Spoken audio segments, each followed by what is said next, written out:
Assalamualaikum warahmatullahi wabarakatuh. Waalaikumsalam warahmatullahi wabarakatuh.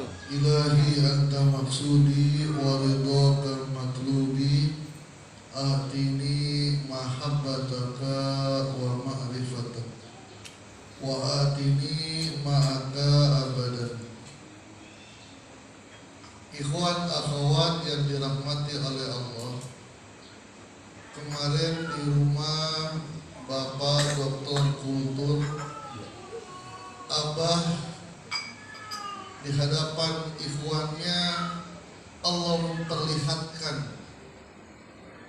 tanda kekasih Allah dari ucapan Abah. Memang setiap ucapan Abah itu merupakan ayatun min ayatillah, tanda daripada tanda kebesaran Allah, tanda dari kekasih Allah. Perkataan apa? Ketika Abah menyikapi perang antara Iran dan Israel, Abah tidak setuju dengan peperangan itu. Kenapa? Dengan perkataan perang itu akhirnya adalah kehancuran, kerugian, pembunuhan yang luar biasa. Abah tidak melihat apakah dia orang Muslim atau dia orang Yahudi. Yang Abah lihat adalah mereka hamba Allah. Itu yang luar biasa. Maka pernah Abah mengatakan tidak mendoakan Hamas, ya, Palestina, karena Hamas yang pertama kali memulai peperangan itu bukan berarti menentang daripada hukum Allah. Abah tidak pernah mengatakan Israel itu benar. Kita bela Israel atau seperti yang perempuan yang Monik ya, yang ramai banget di TV itu. Enggak, Abah tidak seperti itu. Tapi Abah melihat hamba Allah, dan itulah sifat kejembaran rahmaniyah yang tadi diceritakan oleh Kiai Soleh. Sayyidina Ali tidak jadi membunuh orang gara-gara orang dia lagi perang, dia orang kafir. Kan pembunuhan kan termasuk pembunuhan yang benar, pembunuhan yang dibolehkan, karena ngeludahin. Kalau kita gimana? Lagi udah musuhnya udah jatuh nih, kalau kita bunuh dia halal nih, dia ngeludahin kita apain? Kita bejek, kita bejek dia. Tapi kalau dibunuh itu bukan lillahi ta'ala, bukan lillahi kalimatillah, tapi yang tadi dikatakan oleh Kiai Ridho mengikuti hawa nafsu, mengikuti hawa nafsu, mujahadatun nafsu. Kaum sufi itu memang dalam sejarahnya itu tidak berbenturan langsung dalam peperangan. Mereka lebih banyak berdiri di belakang. Seperti Al-As Samsuddin, ketika Raja Fatih itu ulamanya beliau. Ketika perang di Andalusia itu, beliau itu di mana? Di kemah, berdoa. Seperti ketika Rasulullah di Khandaq. Di Khandaq itu ada tempat di mana ketika perang Rasulullah di situ berkholwat sampai turunnya pertolongan Allah. Saya melihatnya begini, bukan berarti kita nggak setuju. Kita seneng lah, makanya kesenangan kita melihat Iran menghancurkan Israel. Kenapa? Gemes kan, biar mampus tuh Israel. Biar rasa. Itu kira-kira nafsu atau lillahi ta'ala? Nafsu Pak. Nafsu Pak. Kesenangan kita nggak dapat pahala. Kalau kesenangan kita, alhamdulillah, mudah-mudahan Gaza bisa makmur nih. Tapi kan kita kan kesel aja, bawaannya kesel. Biar rasa tuh Israel. Sekarang tinggal di, ya Allah, begitu tingginya ilmu toriko. Dan itu dilihat dari guru agung kita. Apa itu?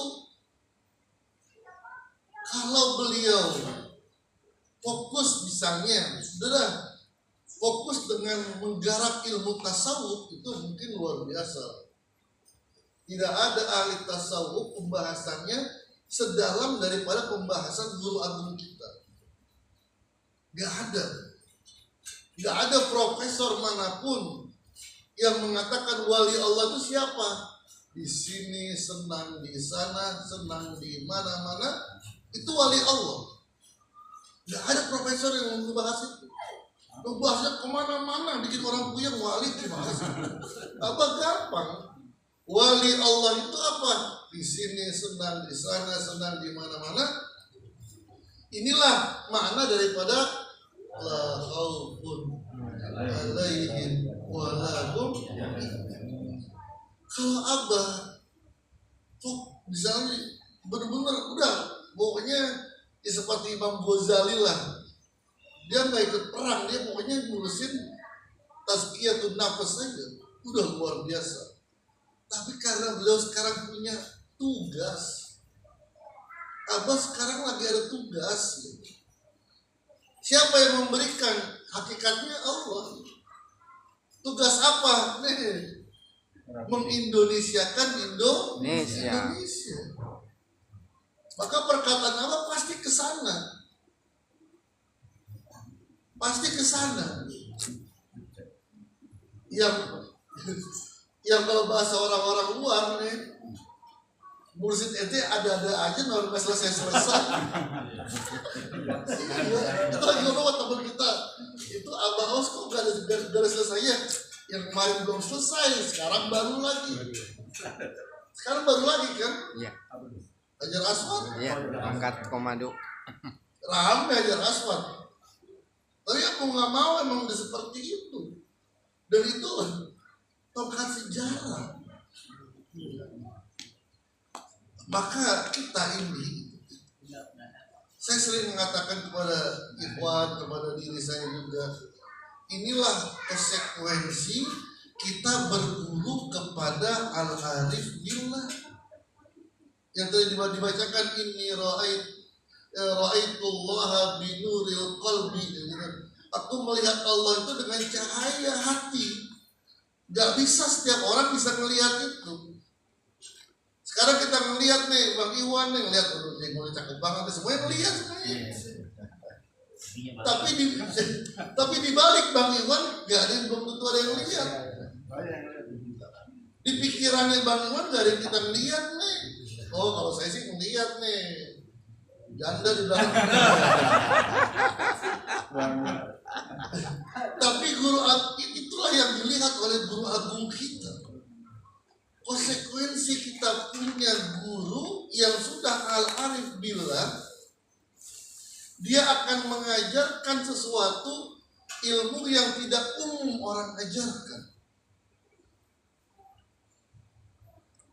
Dari dulu Pak, sampai sekarang kiai-kiai ngajarin kain kafan itu warnanya Putih. Pak. Kain kafan warnanya Putih. Baru manusia di dunia ini salah satu hamba Allah, kekasih Allah yang mengikrarkan bahkan mempersiapkan kain kafannya warnanya Merah putih. Pahlawan aja, pejabat aja, bahkan panglima ABRI saja gak kepikir seperti itu. Saking tugas yang begitu besar dibebankan kepada guru agung kita. Yang bahasa apa? Sampaikan kepada Imam Masjidil Haram. Itu Pak. Atau pokoknya sampaikan semua talqin. Siapa yang ingin mendapatkan bahagia, ingin ini, datang ke sini. Karena apa? Bukan hanya yakin, tapi sudah hakul yakin. Udah yakin, ainul yakin, udah hakul yakin tentang kedahsyatan talqin. Betapa talqin itu bukan sembarangan, bukan prosesi yang sembarangan aja gitu. Itu luar biasa.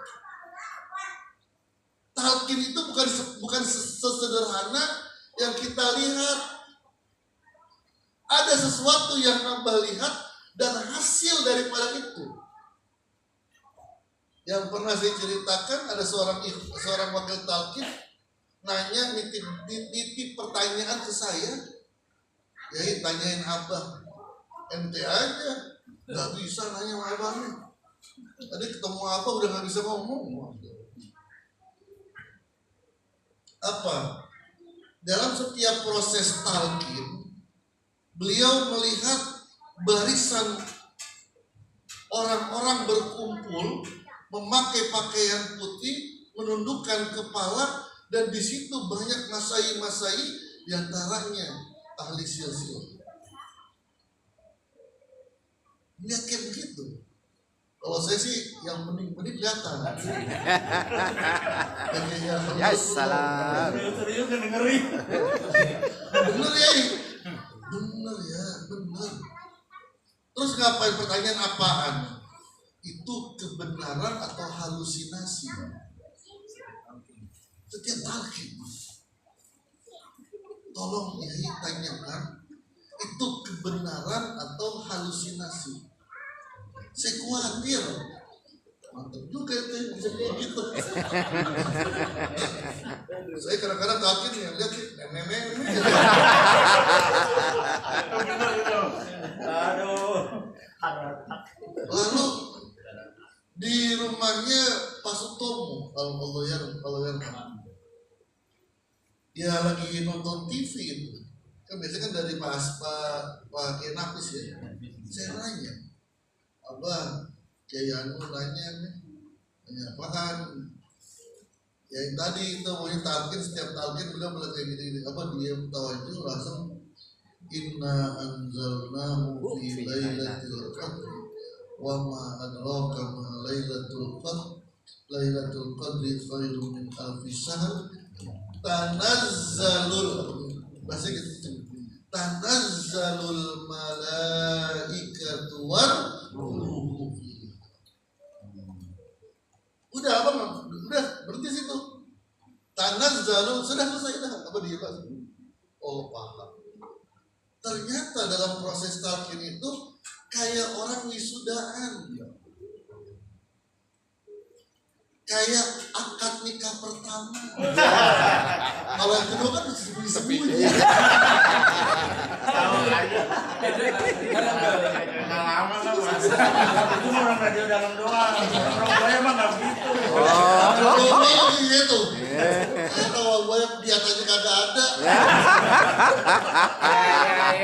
Niat aja kagak berani kalau sekarang. Iya. Nonton di live. Jadi proses talqin itu disaksikan. Turun para bahasa malaikat itu kan makhluk gaib. Termasuk pokoknya bahasa Nabi itu kalau malaikat itu termasuk arwahul muqaddasah. Siapa? Ya para wali Allah. Kenapa mereka datang ke sini? Pertama, ya alasan malaikat kenapa turun ketika Lailatul Qadar ingin mendapatkan rahmat dari Allah. Jadi betapa luar biasa suasana talqin. Benar-benar taman dari taman sorga. Yang malaikat itu dari mana-mana, itu acara apaan tuh? Lauknya enak tuh. Begitu. Ini yang pertama. Yang kedua adalah, dan banyaklah, ini kalau sampai maghrib baru selesai ini. Iya. Siap. Kan repot, kita mau makan. Satu aja. Satu aja. Orang yang ditalkin sudah masuk catatan buku yang murid seorang ahli silsilah. Seorang murid, orang yang mendapat talqin itu sudah ada, istilah kata udah ada capnya lah. Iya, di absen udah ada namanya. Di hatinya sudah ada capnya nih. Udah ada tulisan Allah di sini. Sudah ada tulisan siapa yang menulis. Lisanul Arifin, lisannya Guru Mur, diukir tulisannya, Pak. Dan itu nggak sembarangan. Jadi sekarang ini jadi gini, biasa itu Allah itu kan sebenarnya kalau membaca rahmat Allah itu dalam kitab Salalimul Fudola itu Allah itu menurunkan rahmat cuman Allah punya 100 rahmat. Yang diturunin cuma 1 doang di dunia. 1 aja bikin sapi nggak pernah nendang anaknya. Pernah lihat anak sapi ditendang sama ibunya? Nggak pernah. Kan sedangkan sapi itu kalau kita lihat sapi nyusu kan nggak pakai bilang-bilang. Kalau itu kan bilang-bilang. Coba sapi.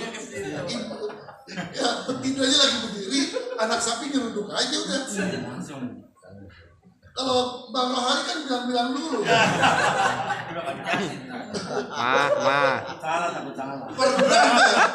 Pernah nggak betina sapi nendang anaknya? Nggak pernah. Kemarin kurban. Berapa banyak orang ketendang sapi, Pak?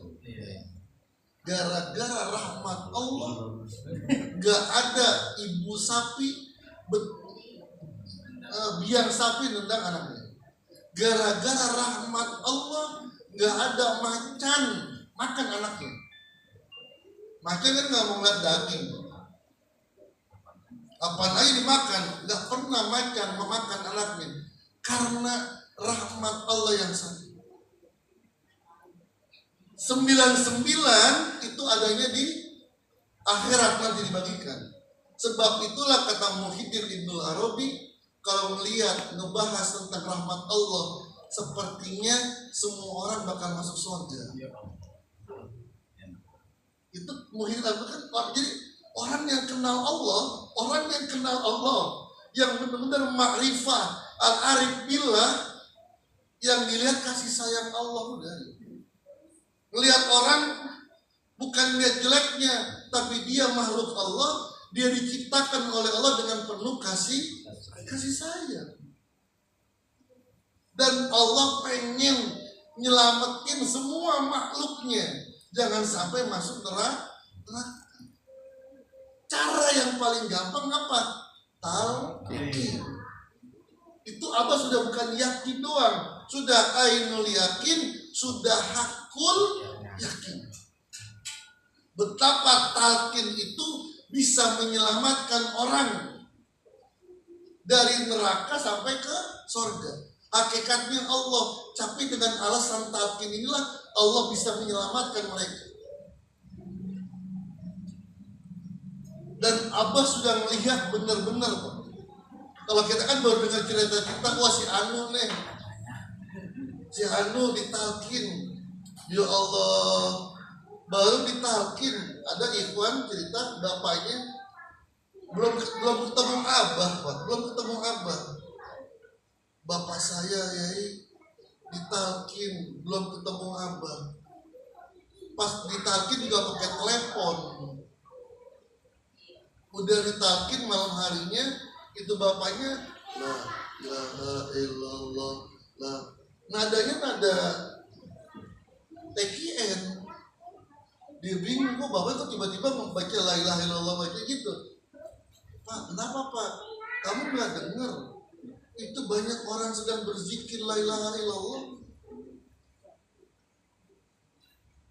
Sekarang saya udah gak takut mati. Kapanpun mau dicabut silakan. Kenapa? Saya udah punya modal. Ngomong begitu Pak. Oh, tambah yakin lagi kita. Ada lagi ikhwan cerita, yai alhamdulillah kakak saya ditalkin, belum ketemu abah, di luar kota dia. Pas ketemu ditalkin, sebelum meninggal dunia dia ngomong, "Dek, gurumu datang dek, gurumu datang dek." Siapa? Gurumu, Abah Aos datang dek. Kaget dia. Dia cuma ngeliat Abah Aos di foto doang, tapi ditalkin dia. Ya Allah dek, wajahnya bercahaya, bersinar. Dia jagain aku dek. Wah, nemenin. Masya Allah. Ada lagi ikhwan cerita. Ini orang namanya orang tua. Dia bilang,